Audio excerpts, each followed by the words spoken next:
स्वागत है आपका इंडिया साइंस के खास कार्यक्रम साइटेक में और आपके साथ मैं हूं शहनाज रजा।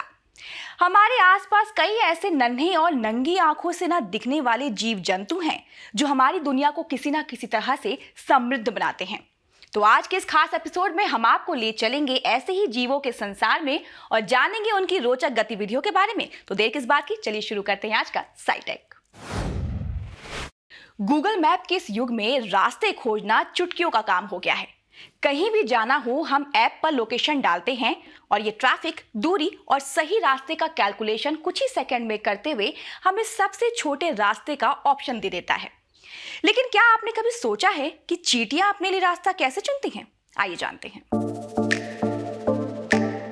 नन्हे कीट शरीर से भले ही छोटे लगते हैं, लेकिन उनके मस्तिष्क भी गुड़ा भाग कर लेते हैं। अध्ययनों में ये पाया गया है कि भंवरे, मधुमक्खियां और चींटियां अलग अलग मार्गों की तुलना करती हैं और सबसे बेहतर रास्ते को चुनती हैं। बात अगर केवल चींटियों की करें तो वह रास्तों को याद रखने के लिए लैंडमार्क के रूप में एक रसायन फेरोमोन का इस्तेमाल करती हैं।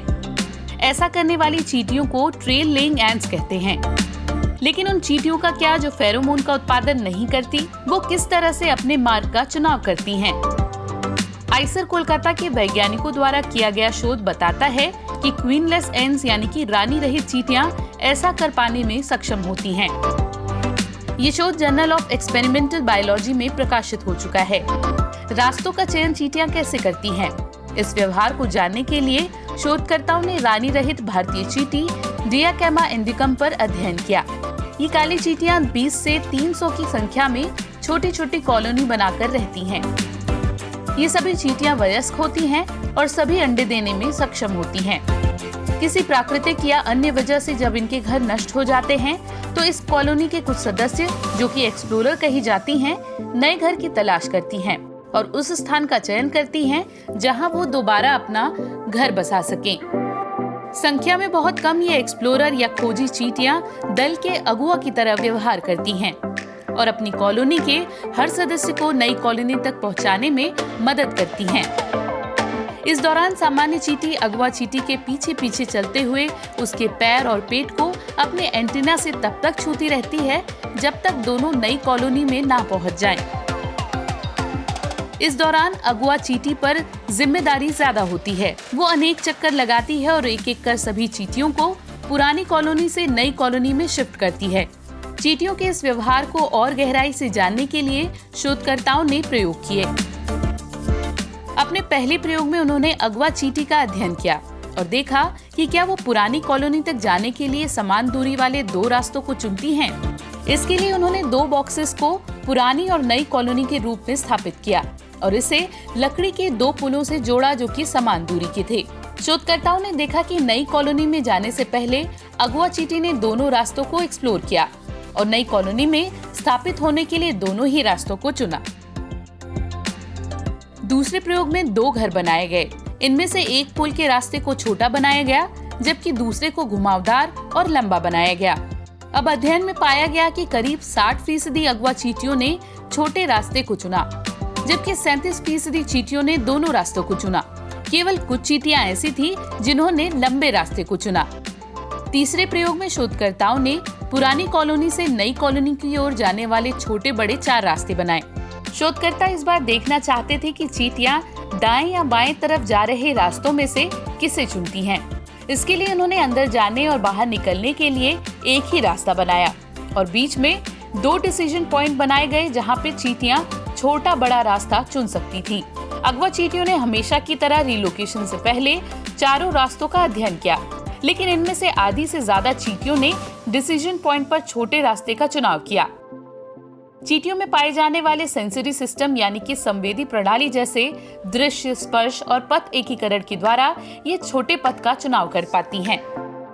चींटियों के इस व्यवहार के अध्ययन से उनकी दृढ़ता और कार्यकुशलता का पता चलता है, जो उनके अस्तित्व और फिटनेस दोनों को प्रभावित करता है। इस अध्ययन से फेरोमोन उत्पन्न ना करने वाली अन्य सैकड़ों चींटियों के अध्ययन में भी मदद मिलेगी।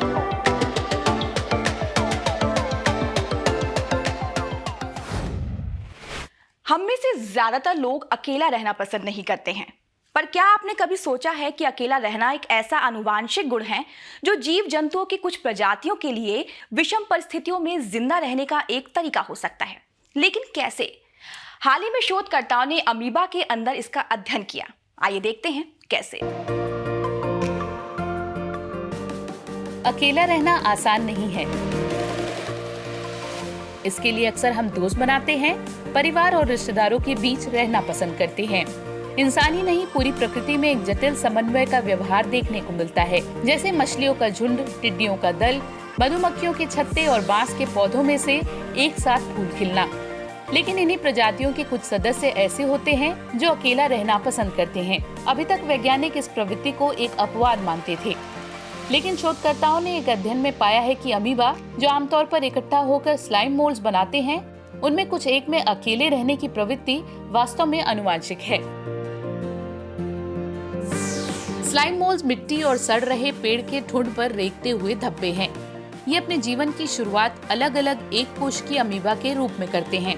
अनुकूल परिस्थितियों में अमीबा विभाजन द्वारा प्रजनन करता है। एक अमीबा विभाजित होते होते एक बड़ी संख्या बना लेता है, जिससे उसके भोजन यानी कि बैक्टीरिया की कमी पड़ जाती है। ऐसे में भूख से बचने के लिए अमीबा एक बेहतरीन तरीका अपनाते हैं। वो एक साथ इकट्ठा होकर एक मशरूम आकार का टावर बनाते हैं, जिसमें एक कठोर डंठल और टोपी यानी कैप होता है। कैप के ऊपर की कोशिकाएं भूखरोधी स्पोर्स यानी कि बीजाणु उत्पन्न करती हैं, जो कीट पतंगों से चिपककर दूसरे स्थानों पर फैल जाते हैं। जब परिस्थितियां अनुकूल होती हैं, तो ये बीजाणु सक्रिय अमीबा को जन्म देते हैं। लेकिन हर अमीबा सामाजिक रुख नहीं अपनाता। अमेरिका स्थित प्रिंसटन यूनिवर्सिटी की वैज्ञानिक कोरिना टार्निटा ने पहली बार जब अकेला अमीबा देखा तो वह आश्चर्यचकित रह गई। उन्हें लगा कि अपवाद नहीं बल्कि स्लाइम मोल्ड की इसके पीछे वैकल्पिक रणनीति है। इस रहस्य को समझने के लिए टार्निटा और उनकी टीम ने अमीबा के 3 अलग अलग जेनेटिक स्ट्रेन्स का अध्ययन किया। उन्होंने पाया कि प्रत्येक स्ट्रेन में अकेले रहने वाले अमीबा की बड़ी आबादी है। शोधकर्ताओं ने ये निचोड़ निकाला कि अकेले रहना आनुवंशिक है और ये प्राकृतिक चयन के अनुकूल है। ये शोध प्लॉस बायोलॉजी नामक जर्नल में प्रकाशित हो चुका है। हालांकि सामान्य तौर पर हमारे स्वाभाविक समझ के प्रतिकूल जान पड़ता है, क्योंकि भोजन के अभाव में तो अकेला अमीबा बिना बीजाणु पैदा किए मर जाएगा। लेकिन नहीं, ये एक चाल है।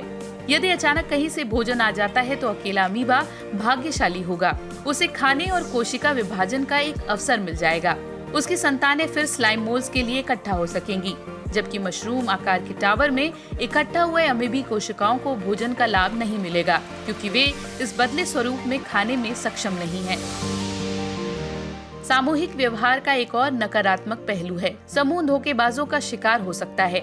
ये धोखेबाज बिना योगदान दिए अपने पड़ोसी के व्यवहार का लाभ उठाते हैं। यदि कई धोखेबाज समूह में घुस जाएं, तो पूरा सामाजिक ताना बाना बिगड़ जाएगा। स्लाइम मोल्ड्स की कोशिकाएं अन्य कोशिकाओं को टावर के डंठल से जुड़ने का दबाव बना धोखा देती हैं। डंठल की कोशिकाओं में बीजाणु उत्पन्न करने की क्षमता नहीं होती, वहीं कैप की कोशिकाएं बीजाणु पैदा करती हैं।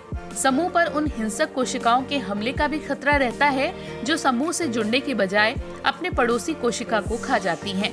चूंकि अकेले रह गए अमीबा को इन धोखेबाजों और हिंसक कोशिकाओं का खतरा नहीं रहता, वो एक तरफ से अपनी प्रजाति के लिए इंश्योरेंस पॉलिसी का काम करता है। परिस्थितियां अनुकूल होते ही वो अपनी प्रजाति को आगे बढ़ाने में लग जाता है।